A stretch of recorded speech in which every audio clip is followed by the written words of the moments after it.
પ્રાતઃકાલે સૌથી પહેલા ઠાકોરજીને જગાડતા પહેલા પ્રભુના નિજ મંદિરમાં સોહિની એટલે બુહારી થાય. આપણે ત્યાં શબ્દનો પ્રયોગ પણ અલૌકિક થાય છે.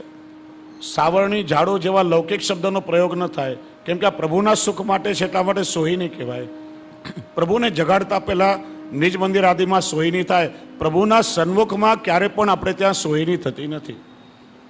પછી મંદિર ખાસા કરવું હોય તો એક વસ્ત્ર ભીનું કરી અને મંદિર વસ્ત્રથી એ જગ્યા સ્થાનને સ્વચ્છ થાય. સન્મુખમાં સોહિની ન થાય એટલે સોહિની આદિ કરી પ્રભુને મંગલ ભોગમાં ધરવાની સામગ્રી પ્રથમ આપણે સિદ્ધ કરી રાખવી જોઈએ. બધી સામગ્રી સિદ્ધ થાય, વ્યવસ્થિત સજાવટ થાય.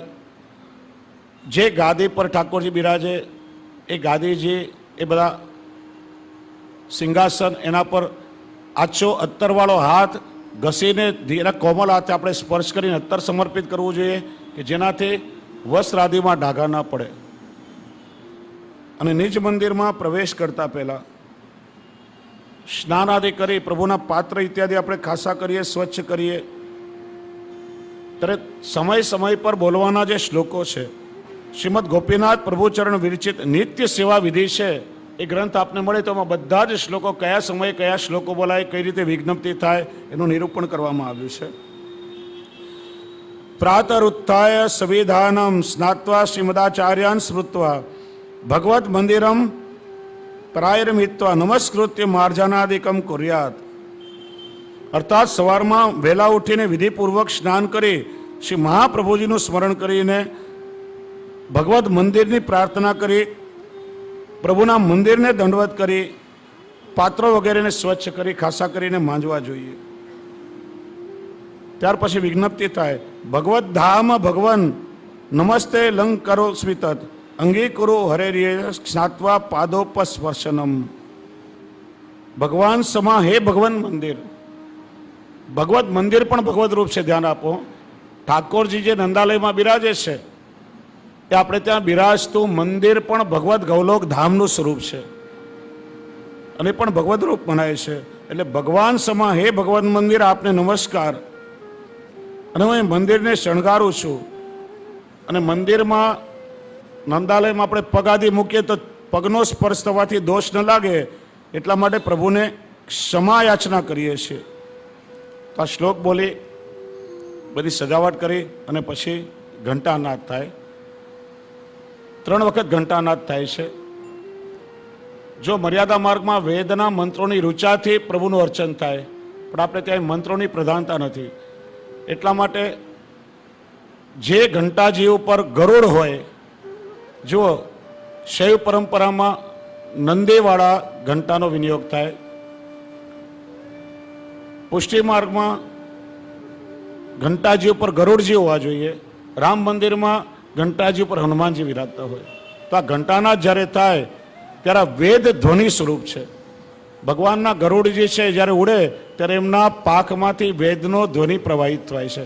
એટલા માટે મંત્રાત્મક વેદ ધ્વનિ રૂપ 3 વખત આપણે ત્યાં ઘંટાનાદ થાય છે અને પ્રભુને આપણે જગાડીએ છીએ.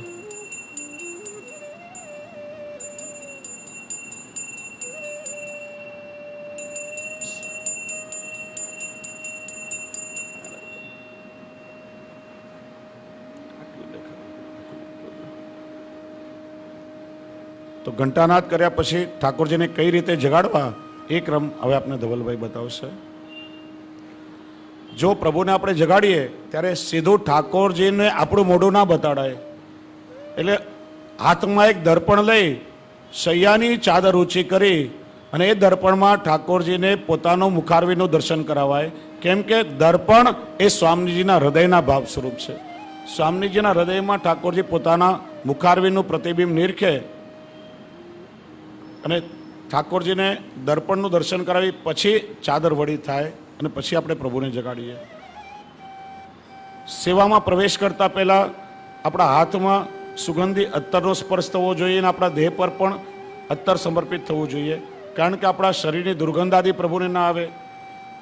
સ્નાન કરી, તિલક કરી, ચરણામૃત લઈ સ્વચ્છ થઈ અત્તર શરીર પર લગાડી અને પ્રભુની પ્રસાદી બેરી મુખમાં રખાય, જેથી આપણા કોઈ લૌકિક ગંધ આદિથી પ્રભુને કોઈ પ્રકારનો પરિશ્રમ ન થાય. તો ખાસ વિચાર કરવો. પ્રભુને ગાદી પર કઈ રીતે પધરાવા, ધ્યાનથી વૈષ્ણવ જો બધું.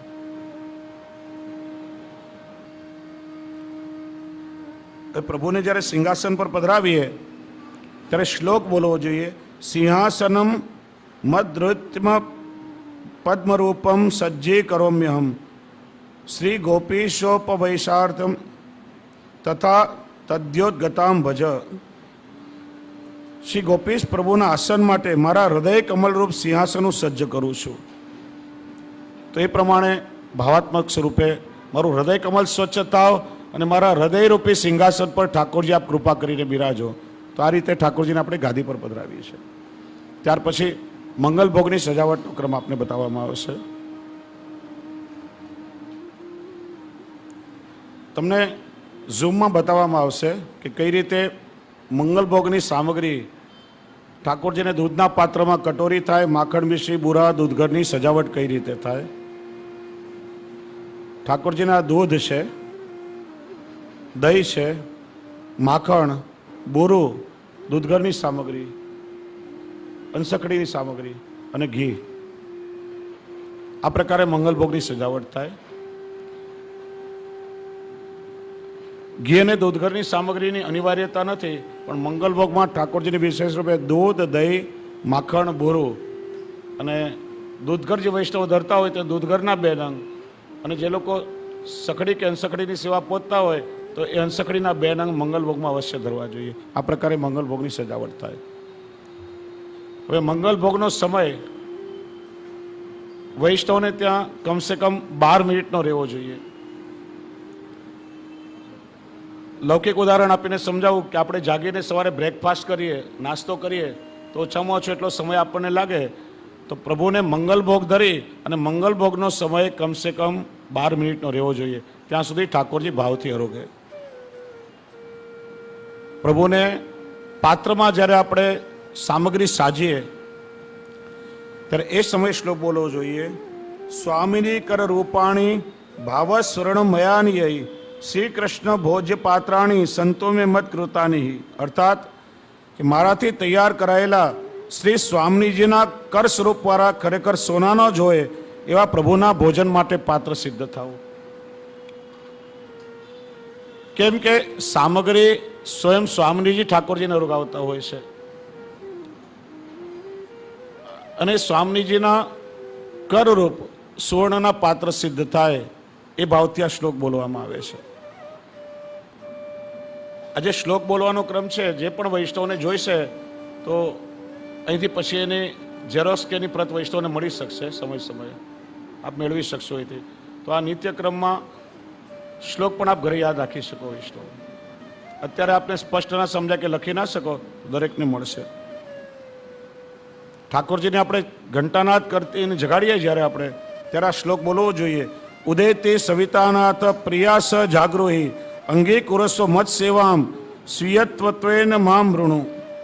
અર્થાત હે શ્રી ગોવર્ધનનાથ, હે શ્રી કૃષ્ણ, સૂર્ય ઉદય થવાની તૈયારીમાં છે. આપ પ્રિયાજીની સાથે જાગો, અમારી સેવા અંગીકાર કરો અને અમને આપના નિજ સેવક જાણી આપ કૃપા કરીને અમારું વરણ કરો અને અમારી સેવા અંગીકાર કરો. એ રીતે હૃદયમાં ભાવ વિચારવું. મંગલભોગ કમસે કમ 12 મિનિટ ઠાકોરજી આરોગે. પછી હવે પ્રભુને આચમન કરાવવાનો ક્રમ આપને બતાવવામાં આવે છે. આચમન પછી ઠાકોરજીને આ રીતે મુખવસ્ત્ર થાય છે. અને મુખવસ્ત્ર જો કઈ રીતે, મલમલનું કોમળ મુખવસ્ત્ર હોવું જોઈએ. કોઈ પણ કઠોર વસ્ત્ર એવું ન હોય કે જેનાથી ઠાકોરજી પુષ્પ કરતા પણ કોમળ છે. આ રીતે પાટલી કરી અને મુખવસ્ત્રની ઘડી થાય અને પછી મુખવસ્ત્ર ઠાકોરજીના બાજુમાં બિરાજે. ત્યાં પછી આ રીતે ઠાકોરજીને બિરાજી સમર્પિત થાય.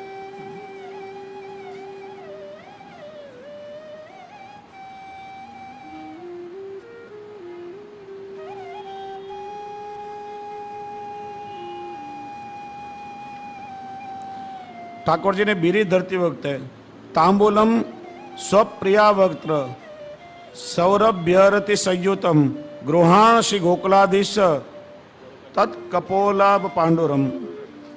હે શ્રી ગોકુલનાથ, નિજ પ્રિયાજીના મુખ સૌરભ રૂપે પ્રેમયુક્ત ગાલને મળતું પીળાશ પડતું પાન એ બેરી આપ અંગીકાર કરો. એ શ્લોક બોલી ઠાકોરજીને બિરાજી સમર્પિત થાય. નંદાલયમાં જ્યાં નિધિ સ્વરૂપ બિરાજતા હોય, આપણા ત્યાં પુષ્ટિ માર્ગમાં નિધિ સ્વરૂપ એટલે શ્રી મહાપ્રભુજી એટલે શ્રી ગુસાઈજીના જે સેવ્ય સ્વરૂપ છે એ નિધિ સ્વરૂપ કહેવાય છે. બીજા બધા સેવ્ય સ્વરૂપ કહેવાય છે. તો વલ્લભકુલ બાળકોને ત્યાં નંદાલયમાં અષ્ટયામ સેવાનો પ્રકાર છે. મંગલા, શૃંગાર, ગ્વાલ, પછી પલ્લાનો મનોરથ હોય તો પલ્લાના દર્શન ખોલી, નહીં તો ભીતર થાય ને રાજભોગ.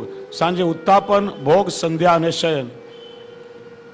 વૈષ્ણવને ત્યાં ગોપીવલ્લભ ભોગ અને સંધ્યાનો ક્રમ બે પ્રકાર વૈષ્ણવને ત્યાં નથી થતા. નંદાલયમાં મંગલા આરતી થાય, પલના આરતી થાય, રાજભોગ આરતી થાય, સંધ્યા આરતી થાય અને શયન આરતી થાય. 5 આરતીનો ક્રમ છે. જ્યારે વૈષ્ણવને ત્યાં સેવા બિરાજતી હોય અને આરતીનો આગ્રહ હોય તો ગુરુદેવની આજ્ઞા લઈ વૈષ્ણવ કેવલ રાજભોગ આરતી કરી શકે છે. અન્ય સમયમાં વૈષ્ણવને ત્યાં આરતીનો ક્રમ નથી. આ ખાસ ધ્યાન રાખો. હવે ઠાકોરજીને વસ્ત્ર વડા કરી અને સ્નાન ચોકી પર પધરાવીને સ્નાનનો ક્રમ આપણે બતાવીએ છીએ. ઠાકોરજીના વસ્ત્ર જ્યારે વડા થાય ત્યારે આ શ્લોક બોલવો જોઈએ.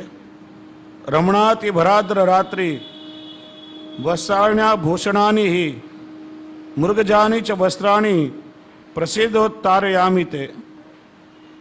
હે ગોકળાધીશ, આપ કૃપા કરો, આપના વસ્ત્ર રમણથી સબર રાત્રિના વસ્ત્રો આભૂષણો ઇત્યાદિને હું વડા કરું. એમ પ્રભુને વિજ્ઞપ્તિ કરીને વસ્ત્ર વડા થાય. અને ત્યાર પછી આપણે ત્યાં આ રીતે અષ્ટકોણ અથવા ચોરસ સ્નાન ચોકી આવે ઠાકોરજીને. ગોળ કે ત્રિકોણ આપણે ત્યાં નથી આવતા. કારણ કે એક વસ્તુ ધ્યાન રાખો કે પિતૃના પ્રકારમાં દરેક વસ્તુ ગોળ આવે, પ્રેતના પ્રકારમાં ત્રિકોણ આવે અને દેવને સમર્પણ કરવાની દરેક વસ્તુ ચોકી આદિ ચોરસ આવે. લૌકિકમાં મર્યાદામાં પણ તો આપણે ત્યાં ઠાકોરજીની ચોકી કે સિંહાસન કે સ્નાન ચોકી એ 4 ખૂણાવાળો અથવા 8 ખૂણાવાળો હોવો જોઈએ. તો મોટાભાગે અષ્ટકોણ ચોકી, એના પર મલમલનું વસ્ત્ર બિછાવી અને પછી આપણે ઠાકોરજીના એના પર પધરાવીએ.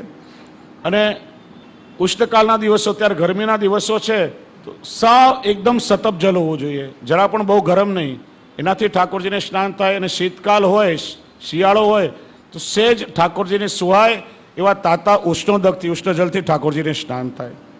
ઉષ્ણકાળમાં ઠાકોરજીના સ્નાનના જલમાં તમે ગુલાબ જલ કે સેજ એક ટીપું ગુલાબનું અત્તર પધરાવી શકો.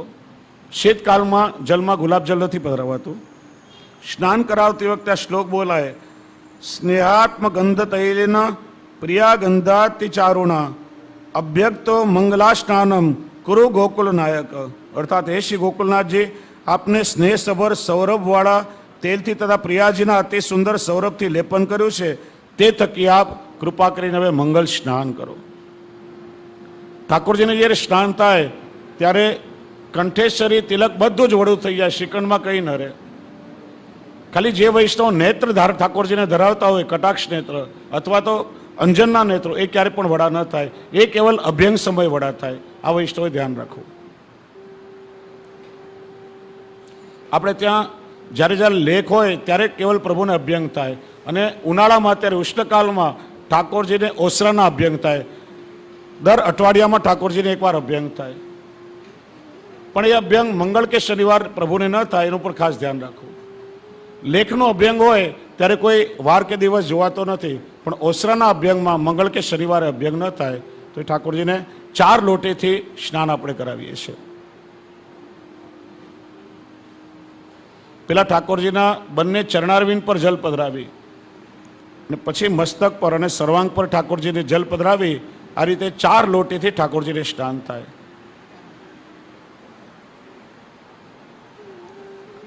અભ્યંગનો પ્રકાર અહીં બતાવીશ નહીં, મોડેથી સમજાવીશ કે જ્યારે પ્રભુને અભ્યંગ થાય ત્યારે સૌથી પહેલાં સ્નાન ચોકી પર પધરાવી સેજ ફૂલેલ સમર્પિત કરી ઠાકોરજીને શ્રીઅંગ પર. પછી આંબળાનું લેપન કરવામાં આવે. પછી 4 લોટેથી સ્નાન કરાવાય. પછી ચંદનનું ઠાકોરજીને ચંદન સમર્પિત થાય. પછી ફરી 4 લોટી જલથી સ્નાન કરાવી ઠાકોરજીને અંગવસ્ત્ર થાય. અને પ્રભુને અંગવસ્ત્ર કરાવી અને ઋતુ અનુસાર ગરમીના ઉષ્ણકાળના દિવસો છે તો ગુલાબ, મોગરો, ખસ, જુઈ, ચમેલી આ બધા અત્તરો ઠાકોરજીને સમર્પિત થાય. અને શીતકાળ હોય તો કસ્તુરી, અંબર, કેસર, હીરા એ અત્તર સમર્પિત થાય અને સોંધાનું અત્તર 12 મહિના પ્રભુને સમર્પિત થઈ શકે. 4 લોટાથી સ્નાન કરાવી ચોથી લોટી આ રીતે ઠાકોરજીના મસ્તક પર ઉતારી 3 વાર અને પછી જલમાં પધરાવવામાં આવે છે. અને પછી ઠાકોરજીને કોમળતાથી શિરસ હાથ પર પધરાવી અને કોમલ વસ્ત્રથી પ્રભુને અંગવસ્ત્ર થાય. ગાદી પર આ રીતે અંગવસ્ત્ર પહેલાં બિછાવી લેવાય. ઠાકોરજીને શ્રીયસમાં પધરાવીને પરિશ્રમ થાય રીતે ક્યારે પણ વસ્ત્ર ધરવા, આભરણ ધરવા ઇત્યાદિનો ક્રમ નથી. આજે તો મોટા ભાગે વૈષ્ણવ ઠાકોરજીને ઊંધા કરે, સીધા કરે, ગમે તેમ ઠાકોરજીને હલાવે. જાણે આપણે કેમ ઠાકોરજીને યોગના આસનો કરાવતા હોઈએ. ઠાકોરજી પણ કે મને યોગેશ્વર કેમ કે છે આજે ખબર પડી મને. બધા જ યોગના આસનો વૈષ્ણવ ઠાકોરજીને કરે. એકદમ કોમળતાથી ઠાકોરજીના શ્રીઅંગમાં ક્યાંય પણ જલનો છાંટો ન રહી જાય એ રીતે કોમળતાથી. ઠાકોરજીના કર્ણ આદિમાં છિદ્ર હોય તો વસ્ત્રની સેજ ભૂંગળી કરી અને ધીરેથી સ્પર્શ કરાવીને બધું જલ ત્યાંથી શોષાય. જલનું ટીપું પણ શ્રીઅંગ પર ન રહે એની વૈષ્ણવોએ કાળજી રાખવી. હવે અત્તર સમર્પિત થાય ઠાકોરજીને. હવે આજે હલકા શૃંગારનો ક્રમ તમને બતાવાશે. અક્ષય તૃતીયા પછી ચોથથી ઠાકોરજીના વાઘાવડા થઈ જાય. ઠાકોરજીના શ્રીઅંગ પર શૃંગાર થાય. લાલનનું સ્વરૂપ હોય તો પ્રભુ કોઈ પણ વસ્ત્ર ન ધરે, શૃંગાર થયા પછી ઓઢણી ધરે. શ્રીઅંગ પર બધા શૃંગાર થાય. આજકાલ વૈષ્ણવ પેલા કેનવાસ અને ગમે તેવા મર્યાદા માર્ગે વાઘા ધરાવે એવા કપડાં આપણે પણ ન પહેરી શકીએ. તો સેવામાં એક વસ્તુનો વિચાર કરવો, યથા દેહે તથા દેવે. આવું કપડું વસ્ત્ર પહેરવાથી મને કેટલી તકલીફ થાય તો પ્રભુને પરિશ્રમ થશે. પ્રભુના સુખનો વિચાર કરવો.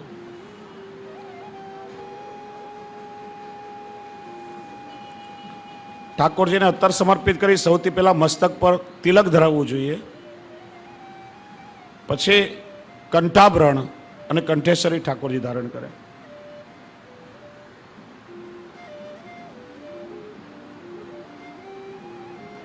ઠાકોરજીના ચરણારવિંદમાં નુપુર જો ઠાકોરજીને કઈ રીતે હલનચલન કરાવવા એ ખાસ વિશેષ ધ્યાન આપો.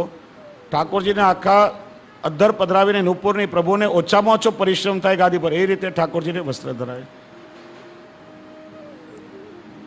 બાજુ પોચી નુપુર આદિમાં તમે ઠાસણીવાળું મોતી પણ રાખી શકો અથવા તો મરોડી દઈને વળ દઈને ધરાય ઠાકોરજીને. વૈષ્ણવ ઘણા ગાંઠ લગાડતા હોય છે, એવી ગાંઠ ક્યારે પણ ના લગાડવી, કેમ કે પછી વડા કરવામાં પરિશ્રમ થાય.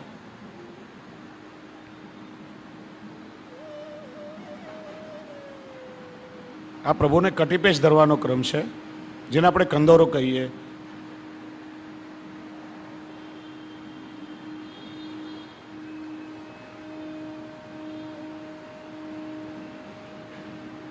કટીપેશ કટી પર ધરાવી હળવા હાથે તેને મરોડી દેવાય. પછી બાજુ પોચીનો પ્રકાર આવશે.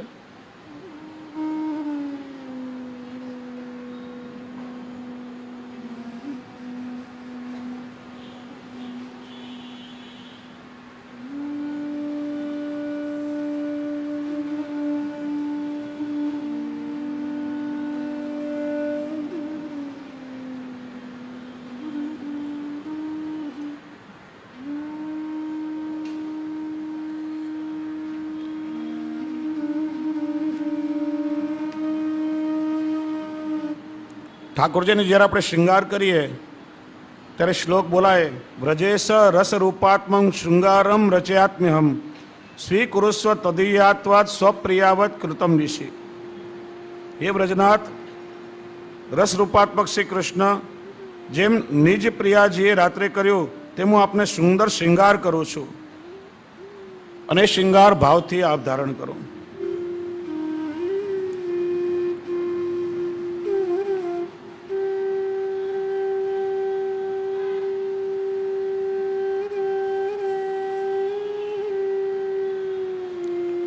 વસ્ત્ર ધરાવતી વખતે પ્રિયાંગ તુલ્ય વર્ણાની વસ્ત્રાણી વ્રજનાયક સમર્પયામી કૃપયા પરિધ્યયી દયાનિધે. હે દયાનિધિ વ્રજનાથ, શ્રી પ્રિયાજીના શ્રીઅંગ સમાન રંગવાળા વસ્ત્રો હું આપને સમર્પણ કરું છું, તો આપ કૃપા કરીને તે વસ્ત્રો પરિધાન કરો. આ રીતે શ્લોક બોલાય.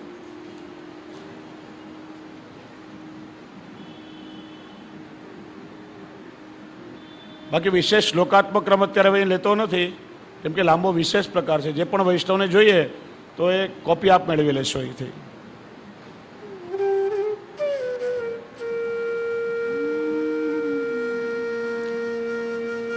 કંઠેસરી પછી શ્રીકંઠમાં ઠાકોરજીને મોતીની લડ ધારણ કરવામાં આવે છે.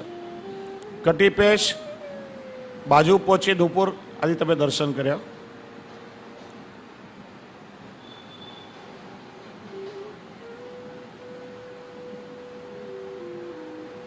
પેલા પદક ધરાવો, પદક. શ્રીકંઠમાં ઠાકોરજીને આ વગ્નકો કે પદક જેને આપણે ત્યાં દુગદુગી કહેવાય છે, આ પદકને દુગદુગી કહેવાય. પદક ધારણ કરી અને લડ અને પદકની વચ્ચે ઠાકોરજીને ત્રવલ ધરવામાં આવે છે, જે લટકણવાળી ત્રવલ હોય. અત્યારે ઉષ્ણકાળ ચાલી રહ્યો છે એટલા માટે બધા મોતીના આભરણ છે. બાકી ઉત્સવના ક્રમમાં જે રીતે રીત હોય, હીરાના, પન્નાના, માણેકના, એ પ્રકારે ઠાકોરજી આભૂષણો જોડીમાં ધરે. અને આપણે ત્યાં એક જોડી, બે જોડી, ત્રણ જોડી કહેવાય તો હીરા પન્નાની મિશ્રિત હોય તો બે જોડી, હીરા માણેકની તો બે જોડી, ખાલી હીરાની હોય તો એક જોડીના શિંગાર, એ રીતે ક્રમ કહેવાય છે. હલકા શિંગારમાં પ્રાય એક જ જોડી હોય, પણ ઉત્સવમાં બે કે ત્રણ જોડીના દ્વેરા ભારી શિંગાર થાય. આજે આપણે ઉષ્ણકાળનો બધો જ ક્રમ જોઈએ. શ્રીકંઠના શિંગાર થયા પછી છેલ્લે આ માલાજી ઠાકોરજી ઉપરથી ધરે. ત્યાર પછી ઠાકોરજીના કર્ણફૂલ. હલકા શિંગારમાં બે કર્ણફૂલ ધરે. જ્યારે બત્તીના ફોન્નાના શિંગાર થાય તો એમાં કર્ણફૂલ અને કુંડલનો પણ વિશેષ ક્રમ છે. ઠાકોર જ્યારે કુલે ધરે ત્યારે મકરાકૃતિ કુંડલ ધારણ કરે, મુકુટ જ્યારે ધરે ત્યારે મયુરાકૃતિ કુંડલ ધારણ કરે, ટીપારો ધરે ત્યારે મત્સ્યાકૃતિ કે મકરાકૃતિ કુંડલ ધારણ કરે, કિરીટ ધારણ કરે ત્યારે કુંડલ આવે. આ ચારમાં વિશેષ રૂપે કુંડલ ધરે. બાકી કોઈ પણ ભારી શિંગાર તો ઠાકોરજી ભારી શિંગારમાં ચાર કર્ણફૂલ ધારણ કરે. પાગ, પેટા, ધુમાલા કોઈ પણ પ્રકાર હોય તો એમાં ચાર કર્ણફૂલ ધરે. દરેક શિંગારમાં કુંડલ ના આવે ઠાકોરજીના, ખાસ ધ્યાન રાખો. કેવલ કુલે, મુગુટ, ટીપારો અને કિરીટ અને શહેરા. શહેરામાં પણ મકરાકૃતિ કુંડલ. આ પાંચ વસ્તુ જ્યારે મસ્તક પર થાય ત્યારે જ કુંડલ ધારણ કરે. બાકી ભારી શિંગારમાં ચાર કર્ણફૂલ અને હલકા શિંગારમાં ઠાકોરજી બે કર્ણફૂલ ધારણ કરે. ત્રણ પ્રકારનો ક્રમ છે શિંગારનો: હલકા શિંગાર, મધ્યના શિંગાર અને ભારી શિંગાર. અત્યારે આપણે હલકા શિંગારનો ક્રમ જોઈએ છે. આજે આપણે દૈનિક સેવાનો પ્રકાર લઈએ. આવતીકાલે ચિત્ર સ્વરૂપના, લાલન સ્વરૂપના અને ઠાડા સ્વરૂપના હલકા, મધ્યના અને ભારી શિંગારનો ક્રમ આવતીકાલના સત્રમાં આપણે લઈશું.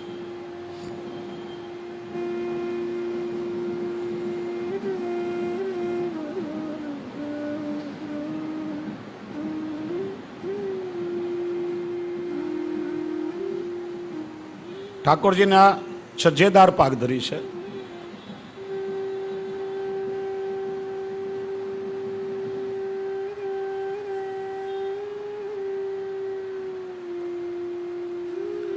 પાગ ધર્યા પછી ઠાકોરજીના મસ્તક પર લર ધરવામાં આવે છે. ઠાડું સ્વરૂપ હોય તો મસ્તક પર બે લર ધરે અને લાલનનું સ્વરૂપ હોય તો એક લર મસ્તક પર ધરે. હવે ઠાકોરજીને લર ધર્યા પછી એ લર બરાબર પકડાય એટલે શિરપેચ લરની ઉપર આ રીતે ધરાય કે જેનાથી લર હલે કે વાંકી ચૂકી ના થાય. આ શિરપેચ. સાદો શિરપેટ પણ આવે ને કલગીવાળો શિરપેટ પણ ધરી શકે, પણ મુખ્યત્વે સાદો શિરપેચ આવે ને કલગી ઉપરથી ઠાકોરજીને પાગની વચ્ચે લગાવવામાં ખોસાય. આ કલગી છે.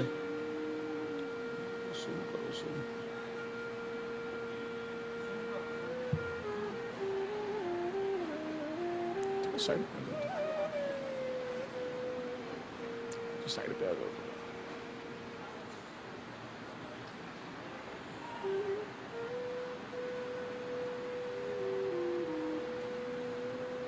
હવે આ ઠાકોરજીને શીશફૂલ ધરવામાં આવે છે.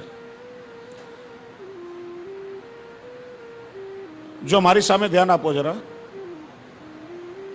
ઠાકોરજીને પાક ઘણા લોકો વૈષ્ણવ વચ્ચેથી ધરે, સીધી પાક આપણે ત્યાં ના આવે. તિલક જે ધર્યું હોય ને, એક છોડ તિલકથી લઈ અને જમણી બાજુ આ રીતે પાક ધરે ઠાકોરજી. સેજ ઠાકોરજીની જમણી બાજુ ઢળેલી રીતે, એટલે લડ પણ આમ તિલકથી લઈને આ રીતે સીધમાં આવી જોઈએ ઠાકોરજીને. વચ્ચે સીધી સેન્ટરમાં પાગ ન ધરાય કોઈ દિવસ, એ ધ્યાન રાખો. ખાલી ટોપીનો પ્રકાર હોય તો ટોપી વચ્ચે મસ્તક પર સીધી ધરે, પાગ આ રીતે સેજ ત્રાસી ઠાળી ધરે. હવે ઠાકોરજીને નકવેસર ધરાવ્યું. પછી આ હસ્તફૂલ, બંને શ્રીહસ્તમાં જે ટીકડા ધરે એને હસ્તફૂલ કહેવાય. જો આપણે ત્યાં બધા આભરણ ઠાકોરજીને લગાવથી ધરાવવામાં આવે છે. અને લગાવનો મુખ્ય અર્થ શું? ઘણીવાર આપણે આમ ઠાકોરજીને આભરણ ધરીને વારે ઘડીએ ઠાકોરજી વડા કરી દે, ગિરાવી દે એને. ત્યારે વડીલો શું કે થોડો લગાવ અધિક લગાવો. લગાવ એટલે હૃદયનો લગાવ થાય. પ્રભુમાં મન રાખીને સેવા કરો, લગાવ પ્રભુ સાથે લગાવો. અને લગાવ પણ એવું ઉત્તમ લેવું. આજકાલ પેલા કેમિકલવાળાને ગમે તેવા મીણ મળે છે, સફેદ મીણ ક્યારે પણ ઉપયોગમાં ના લેવું. અને લગાવ પણ એવું કે જે ઠાકોરજીના શ્રીઅંગને પણ ચોંટી ના જાય કે આભરણ પણ ના બગાડે, એવું સુંદર વ્યવસ્થિત લગાવ સિદ્ધ કરીને ઉપયોગમાં લેવું કે જેનાથી આભરણ પણ ના બગડે ને પ્રભુના શ્રીઅંગને પરિશ્રમ ના થાય.